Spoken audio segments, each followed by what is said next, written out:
यशायाच्या पुस्तकातून घेतलेले वाचन. यरुशलेमा बरोबर आनंद करा, तिच्यावर प्रेम करणारे तुम्ही सर्व तिच्यामुळे उल्हासा. तिच्यासाठी शोक करणारे तुम्ही सर्व तिच्या बरोबर अत्यंत हर्षित व्हा.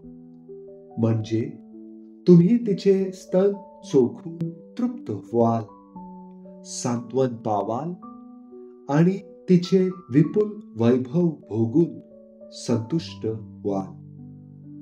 कारण परमेश्वर म्हणतो, पहा, नदीप्रमाणे शांती आणि पाण्याच्या पुराप्रमाणे राष्ट्राचे वैभव मी तिच्याकडे वाहवितो.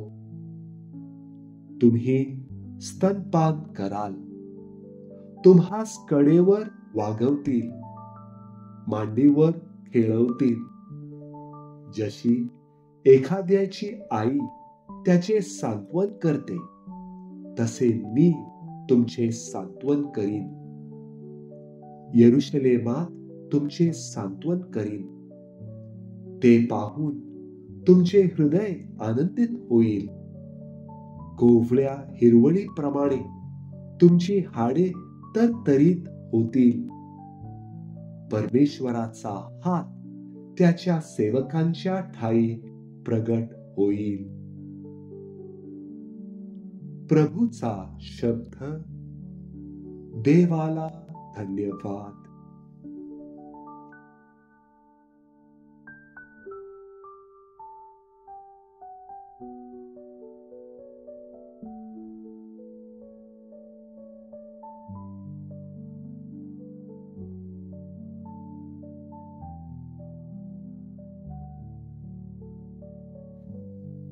पौलचे गलतीकरांस पत्र यातून घेतलेले वाचन. आपण प्रभू येशू ख्रिस्त याच्या वधस्तंभाच्या अभिमानाशिवाय कशाचाही अभिमान बाळगणे माझ्या हातून न होवो. त्याच्याद्वारे जग मला वधस्तंभावर खिळलेले आहे आणि मी जगाला वधस्तंभावर खिळलेला आहे.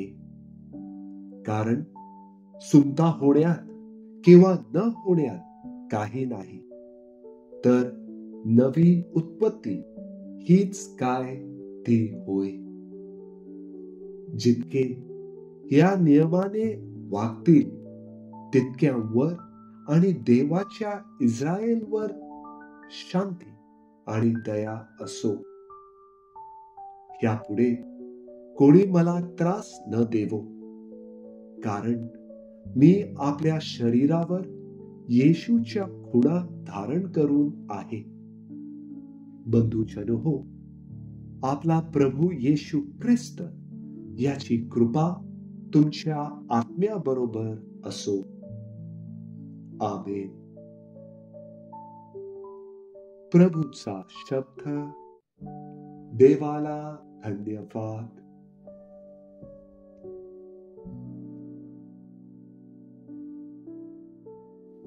लूक लिखित पवित्र शुभ वर्तमानातून घेतलेले वाचन. प्रभूने आणखी 72 जणांस नेमून ज्या ज्या नगरात आणि ज्या ज्या ठिकाणी तो स्वतः जाणार होता, तेथे दोघे दोघे असे त्यांना आपणापुढे पाठवले. तेव्हा त्याने त्यांना म्हटले, पीक फार आहे, परंतु कामकरी थोडे आहेत. म्हणून पिकाच्या धन्याने आपल्या पिकासाठी कामकरी पाठवावे म्हणून त्याविषयी प्रार्थना करा. जा, पहा, लांडग्यांमध्ये कोकरे तसे तुम्हास मी पाठवत आहे. पिशवी, झोळी किंवा वाहना बरोबर घेऊ नका. वाटेने कोणाला मुजरा करू नका.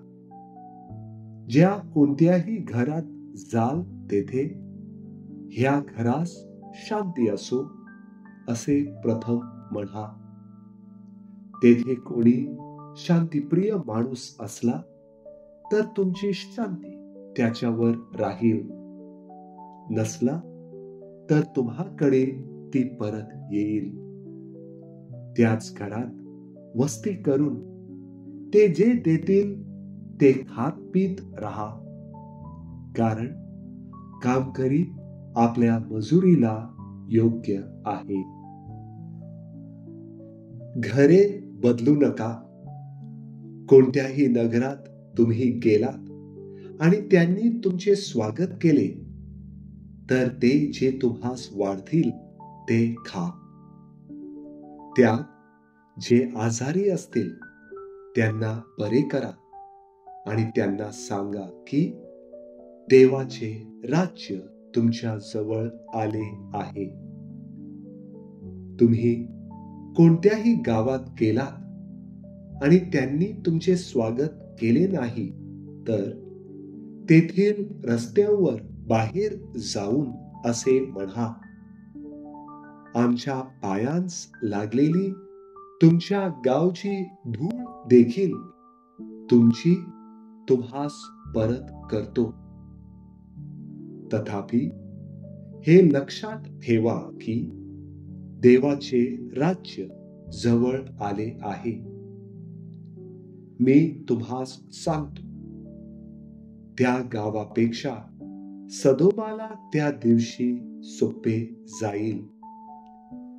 ते 72 जण आनंदाने परत येऊन म्हणाले, प्रभूजी, आपल्या नावाने भूते देखील आम्हास वश होतात. तेव्हा त्याने त्यांना म्हटले, सैतान आकाशातून विजेसारखा पडला हे मी पाहिले. पहा, मी तुम्हाला साप आणि विंचूंना तुडवण्याचा व शत्रूच्या सर्व शक्तीवर अधिकार दिला आहे. तुम्हाला काही एक बांधणार नाही. तथापि भूते तुम्हाला वश होतात याचा आनंद मानू नका, तर तुमची नावे स्वर्गात लिहिलेली आहेत याचा आनंद माना. प्रभूचे शुभ वर्तमान. हे प्रभू येशू ख्रिस्ता, तुझी स्तुती असो.